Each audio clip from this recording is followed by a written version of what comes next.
Konnichiwa minasan. Yeah, I speak a little Japanese myself. Over the weekend, I saw Exit 8, and this is the most yellowest sweater I have available right now. I wanted to match the whole Exit 8 yellow scheme that they're going with, but I couldn't find my plain yellow one, so SpongeBob Big Eye Pants okay. I saw Exit 8, and it was peak cinema. IGN rated Exit 8 a whopping, take a guess, just take a guess. If you've seen Exit 8, you're gonna be like, well, I seen Exit 8, so they probably gave it like a nice 9 out of 10, right? And you're like, okay, probably not. It's IGN. I'm giving them too much credit. Probably a good 8 out of 10. They gave it a 6. They gave Exit 8, the movie, a 6. Why? Why did they do that? For a while now, I've been wanting to make an Exit 8 video regarding the game itself. The game is so simple, I literally don't know what to make it about. I don't want to just upload a regular gameplay of it, but I also don't want to not talk about it. Like, this game, for some odd reason, was my favorite game to play all year long. The core mechanics of the game are so simple. You are thrown into a infinite loop inside a Japanese subway station. The goal for you, as the name suggests, is to find the Exit 8. In order to do so, however, you have to find anomalies to progress the game. If you, for some reason, keep walking, can't find an anomaly, and there happens to be one in that current trail that you were on, it's going to send you all the way back to Exit 0. However, if you find an anomaly and turn back before continuing the game, it'll progressively go from Exit 1, 2, 3, 4, 5, 6 until eventually you hit Exit 8. It is that simple. A liminal space type of game where all you have to do is find anomalies and that's it. It is listed as a horror game, but it's more of a suspense kind of game rather than a horror game, if I'm being completely honest. But I like suspense. Suspense is pretty scary. I'm not gonna lie. I get freaked out a little bit. I start pooping, but it is still pretty scary. I think suspenseful games are scary in its own way. I think a lot of people expect jump scares when they hear horror games, but I think suspense is just a lot more scarier than the actual like boo. The Exit 8 movie actually came out in 2025, and it was actually playing while I was in Japan at the cinemas, and I wanted to watch it, except our time just never correlated with the showtime, so I didn't get a chance to see it. But to my surprise, it was coming to the States. So immediately after I found this out, I'm like, I have to watch this. I have to watch this movie. So Neon actually got the distribution rights to release the film here in America. And the marketing that they had was actually really, really cool. They had the walking man from the game actually go ahead and walk around the subway station of New York City. And there was a little trick. If you bump into him, you would have to tell him to turn back and he would give you a little thing. It was sick. It's awesome. I wish I was in New York to experience that. Then there was this whole like walking man march thing. It was awesome. It was really, really cool marketing. Finally, release day for this movie comes out, and I loved it. Every single second of it was exactly what I was asking for. The film opens up. I guess before I get started with this, spoiler warning? I don't know what I'm going to get into, but spoiler warning. The film starts with a POV of the main character. That already in and of itself was like, okay, I'm in. I'm sold. I'm all in. Because the game is a POV. It's a first-person view in the game. You're just looking straight. There's no third person view. It's just you. And that's how the film starts. And I think that is a nice little detail to just start off the film with. We meet the main character who has some remorse about being in the subway and seeing a woman getting yelled at by some grumpy businessman with her baby because he's tired and he doesn't want to hear the baby crying. And he kind of holds on to this throughout the film. The way he ends up in this like infinite loop of the Exit 8 is that he's not paying attention. He's just on his phone calling his ex-girlfriend, I think, is at this point in the film, and they're talking about having this baby. They're like, hey, do you want this baby? Do you not want this baby? What are we doing here? So as he's doing that through the POV of his face, so we're looking at the phone, but the background is actually just kind of happening in the background, and you slowly start realizing that this guy, like, the background noise starts getting quieter, though there's less footsteps, there's less people talking, and then boom, he's just there. Like, he just clipped in there. I feel like this is kind of what they had an idea when they created the Backrooms, but this is kind of the execution they did with Exit 8. Once we're finally in the infinite loop of the Exit 8, you start to realize that most of this is shot in a one-take execution kind of. It's not really one take. They do clever little camera tricks to make it feel like it's one take, but I like that because it really hones in this feeling that you are in an infinite loop. If you are following a guy with one take on a camera, no cuts,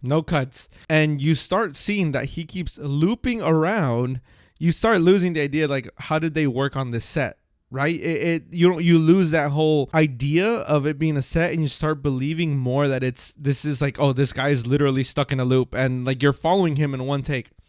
Beautiful, beautiful. I love that they did that. Throughout the film, we start seeing more inside this character. We start realizing that, oh, this guy has asthma, so he doesn't run as much. It really starts getting to your head, like, okay, how long is this guy gonna last in here before he has an asthma attack, before he runs out of energy and stuff like that. The whole idea of having a baby is like very, very in your face here. I don't know if that's because in Japanese culture, I heard somewhere that they're trying to have more kids. Big if true. So I feel like there was a lot of that propaganda in there for them. But obviously from a narrative standpoint, it kind of works because in the film, we meet this other character who's a little boy who kind of serves as that like pedestal for him to start realizing, okay, maybe I am capable of being a father. Because throughout the whole film, he's like arguing with himself of him becoming a father, right?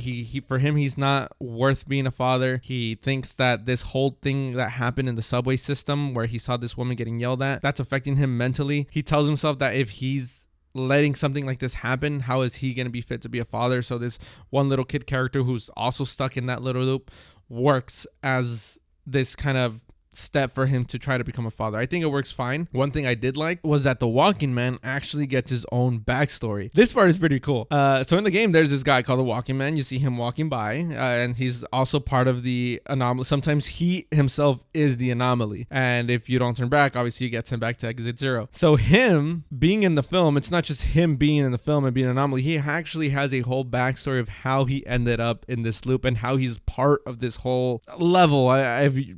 If you want to call it that, this whole infinite loop, this whole other dimension, if you want to call it, he gets trapped in there. So he's now infinitely stuck there. He has no way out. And you see that play out really well. It's really nice. It doesn't just become like, because for a while you're watching the movie, you're kind of thinking to yourself, like, am I really just going to watch a guy look at anomalies and do it over and over and over again? Like I could just play the game. But I like that they involved this other character and they really gave him some more depth to him. It was great. I think this is what Markiplier wanted to do with Iron Lung. And if you go watch my Iron Lung video, Iron Lung was really, really well executed as well, except it just dragged a tad bit too long. I enjoyed Iron Lung, and I think if Markiplier just cut a couple of things from it, it would have been well executed. The difference between Iron Lung and Exit 8 was I feel like Exit 8 gave me the right amount of story versus Iron Lung gave me too much story. Like there was just so much going on that I felt like I kind of had the gist of it, and I needed the film to just like hurry up, like come on, get to the point. But I think what Exit 8 did was what Markiplier wanted to do with Iron Lung. And I think if there's like a fan-made cut of Iron Lung where they cut a couple of stuff that really doesn't progress the story, it would be just as good as Exit 8. Exit 8, Iron Lung, they are so great. They're in their own different ways. It just goes to show what happens when you give someone who cares about a project the keys and you just let them actually work. I hate beating up a dead horse, but the Five Nights at Freddy's movie is a key example of how awful it is when you let a studio decide what's best. Because when you're watching the Five Nights at Freddy's movies, I don't know about the FNAF fans. They all say that this is a great adaptation. I don't think so. This feels like they're milking you for their money. It's like showing you shiny keys and it's like, you see, we're doing the thing we're doing the thing you want, and you like that, huh?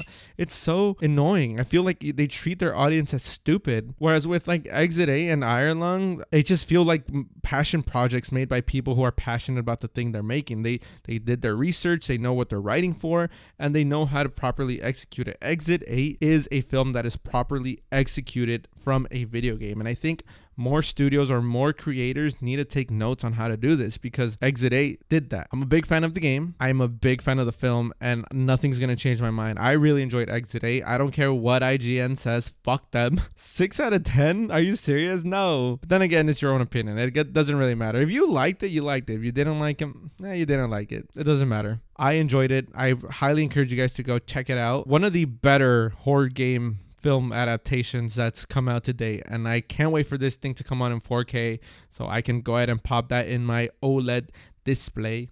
Anyways, those are my thoughts on Exit 8. Imagine if, as a joke, we like did a Exit 8 and Platform 8 stream. That would be kind of funny, huh? Right, guys? Would you guys like that? It would be so funny if you guys like commented and liked on the video saying that you guys want to see that. That'd be so funny, right, guys?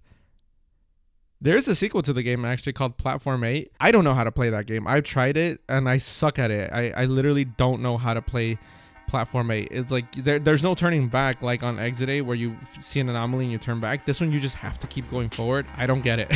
Anyways, those are my thoughts. Let me know what you guys think in the comment section down below. If you liked the movie, you liked the movie. If you didn't like it, you didn't like it. But that's okay. Yeah, check out the movie. Bye.